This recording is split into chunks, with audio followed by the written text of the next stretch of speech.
یہ سب کافی ہیں، ہم بچ گئے، سب تم نبی کی محبت کا بچے ہو۔ اور میرے 4 سے سنیے گا، علامہ مولانا فاروق صاحب کی تقریر وہ روز آ رہی ہے۔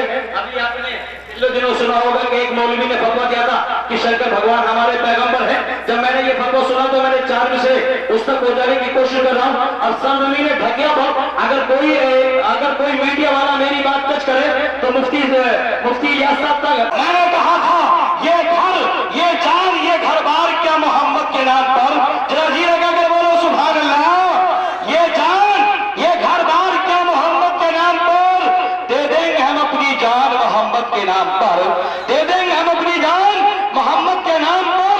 نہ بادشاہ نہ کوئی وزیر زندہ ہے، غلام حضرت پیران پیر زندہ ہے۔ اور میں کسی وہابی کی بات مان نہیں سکتا، میں کسی بدعقیدے کی بات تسلیم کر نہیں سکتا۔ میرا خدا کا شکر ہے میرا ضمیر زندہ ہے۔ زوردار نعروں کے ساتھ پھر مفتی فاروق صاحب کا ویلکم کیجئے۔ نعرہ تکبیر، نعرہ رسالت، علماء اہل سنت، حیدر اعلی حضرت، اراکین کمیٹی، سرزمین ڈھکیا، شہنشاہ دو عالم کانفرنس، حضرت علامہ مولانا مفتی فاروق صاحب قبلہ، نعرہ تکبیر، بلبل کی چوچ میں گلے تحقیقات کر دو، اور علامہ صاحب وہابیوں کے منہ میں بریلی کا باز کر دو۔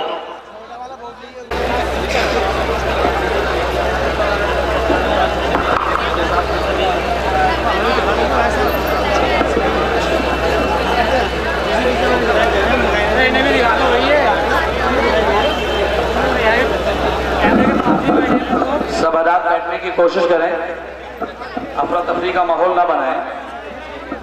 بہت ہی لاجواب خطاب حضرت علامہ مولانا مفتی فاروق صاحب قبلہ کا ہوا کرتا ہے۔ اسی مدد کریں ان کی لگانے کے لیے۔ کل بھی تمہارا بہت اچھا پروگرام تم نے چلایا تھا۔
بھئی پانی کی بوتل کھولا ہو گئی۔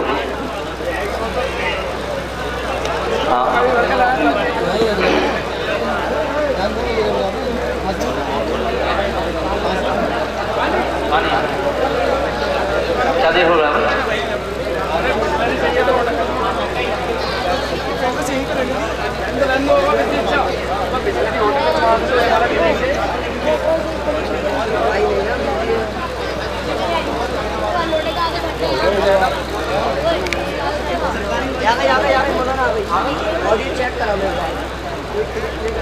لله رب العالمين والعاقبة للمتقين والصلاة والسلام على أنبياء سيد المرسلين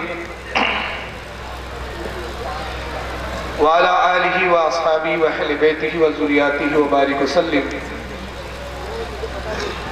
قال الله تبارك وتعالى في القرآن المجيد والفرقان الحمید لا تشرک باللہ ان الشرک لظلم عظیم۔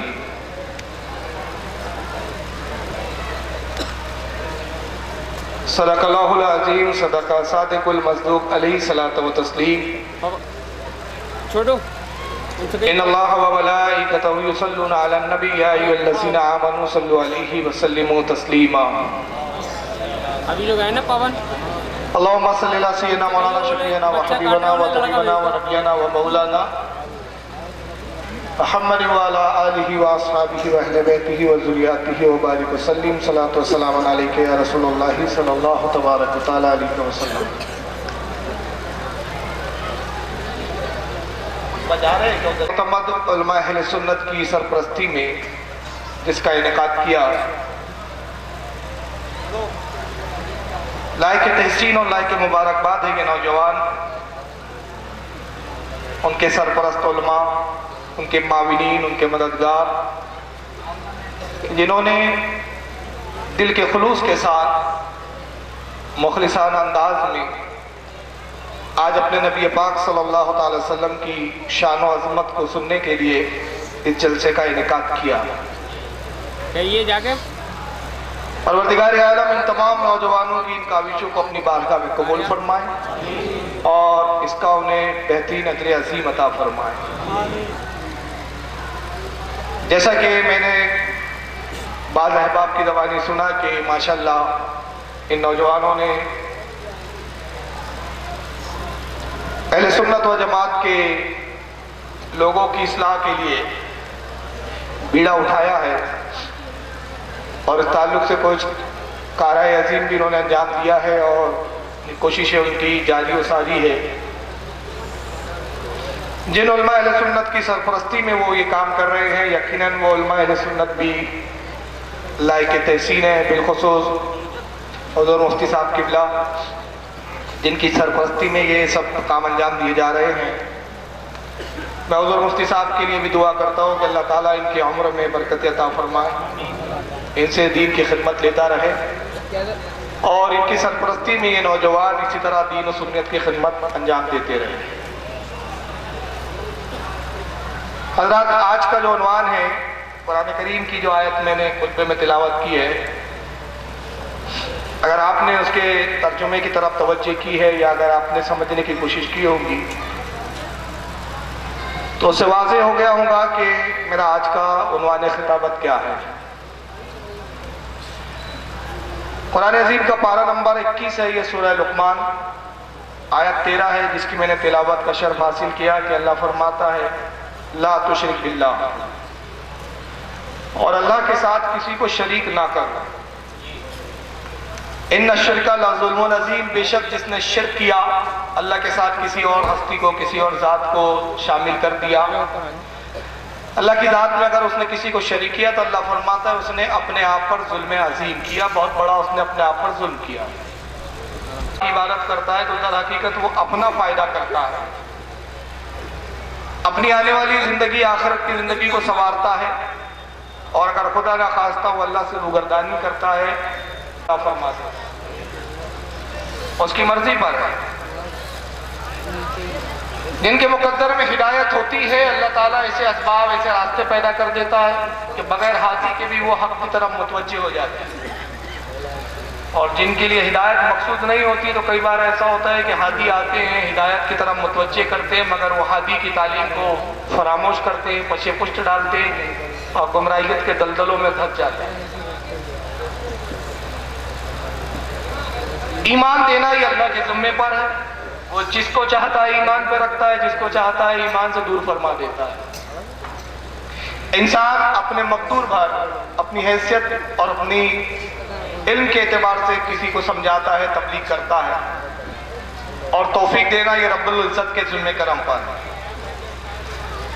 اس کے تعلق سے میں دو باتیں عرض کرنا چاہوں گا اپنی بات کی دلیل میں، تاکہ میری بات دلیل کی روشنی میں مبرہم ہو جائے اور ساتھی پختہ ہو جائے، پھر کوئی شبہ کی گنجائش نہ رہے۔ اگر آپ زمانے جہالت کا دور دیکھیں تو زمانے جہالت میں اللہ کے نبی صلی اللہ تعالی وسلم کے مبعوث کیے جانے سے پہلے دنیا کا شاید ہی کوئی ایسا خطہ تھا کہ جہاں شرک نہ ہو. بہت کم تعداد تھی جو دین فطرت پہ تھی. دین فطرت وہ کہ جو صرف اللہ کو ایک مانے, اور اس وقت نبی کی تعلیم کو بگاڑ دیا گیا ہو, اس میں الحاقات کر دیے گئے ہو, نبی کی تعلیم کو بگاڑ کر کچھ الگ شکل بنا دی گئی ہو. تو اس وقت اگر کوئی اللہ کو ایک مانتا ہے تو اس کے لیے کہا جاتا ہے کہ یہ دین فطرت پر ہے اور یہ جنت میں جائے گا. ہر زمانے میں کم از کم 6 مومن ضرور رہے. اللہ کے رسول کی حدیث ہے, سرکار فرماتے ہیں کہ آدم سے لے کر مجھ تک اور میرے بعد قیامت تک ایسا کوئی زمانہ نہیں کہ کم از کم 6 ایمان والے نہ رہے. 6 ایمان, کم سے کم 6 ایمان والے ضرور رہتے.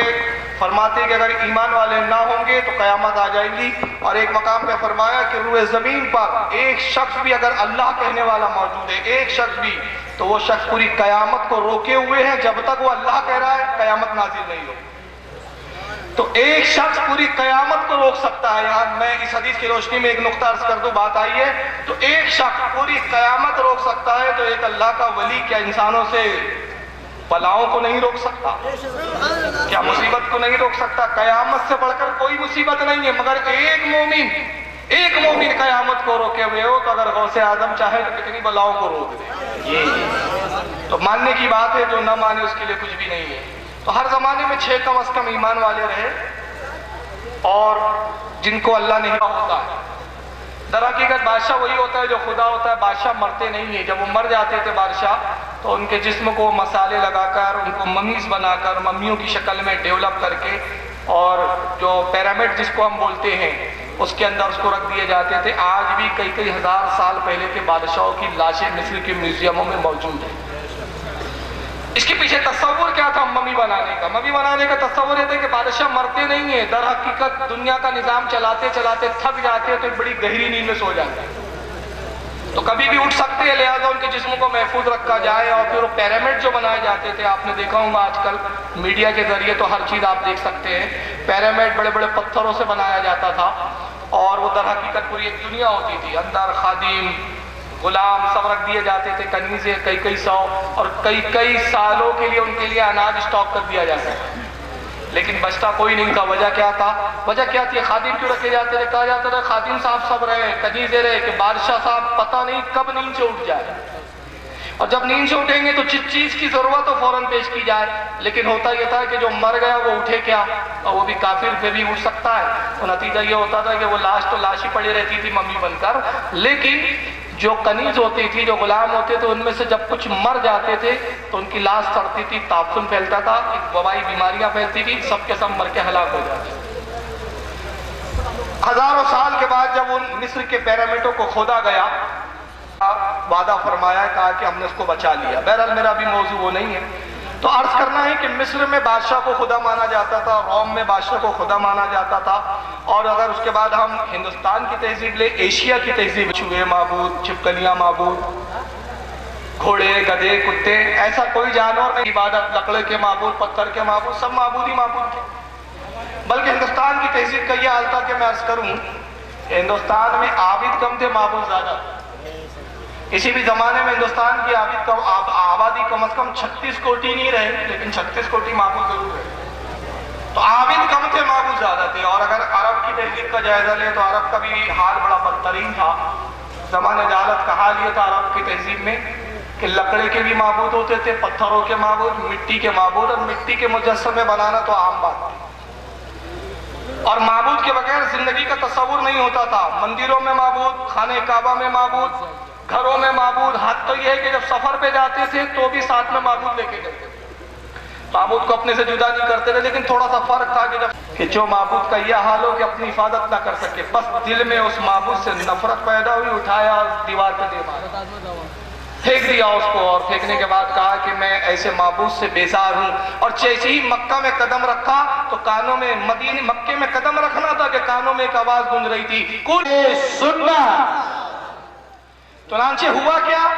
ہوا یہ کہ پھر رسول اللہ پر ایمان لائے, اور یہی عبد الرحمن آگے بن کر ایک ذات و شخصیت بنی جو عشرہ مبشرہ میں شامل ہے, جن کا نام ہے عبد الرحمن ابن عوف رضی اللہ عنہ. یہ ہے وہ عبد الرحمن ابن عوف. تو اللہ نے ان کے لیے ہدایت مقصود رکھی تھی